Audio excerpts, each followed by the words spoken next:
بسم اللہ الرحمن الرحیم۔ دنیاوی بادشاہ جسموں پر حکومت کرتے ہیں اور اولیاء دلوں پر حکمران ہوتے ہیں۔ ان کے کارنامے عظیم ہوتے ہیں۔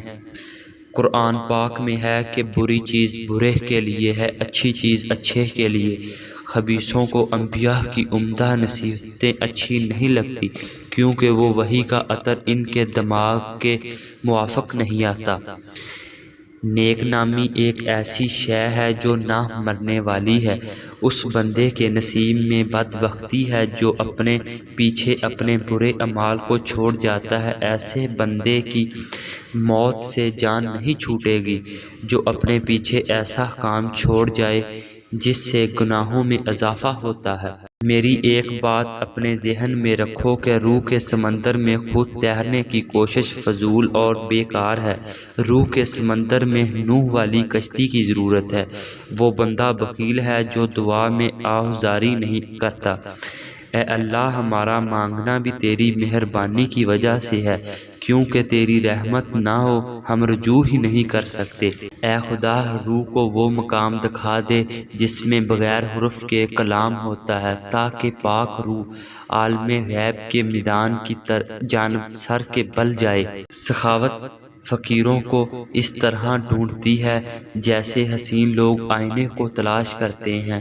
خوبصورت لوگوں کا چہرہ آئینے سے حسین بنتا ہے اور حساں کا چہرہ فقیری کے وجود سے۔ دنیا میں بہت سے انسان ہیں جو اللہ کی عبادت کرتے ہیں کہ ان کو ثواب ملے گا، تو ایسی عبادت چھپی ہوئی گناہ کاری ہوتی ہے۔ اچھی سوچو گے تو تمہیں راحت و سکون نصیب ہوگا اور برے خیال سے تم تباہی کا سبب بنو گے۔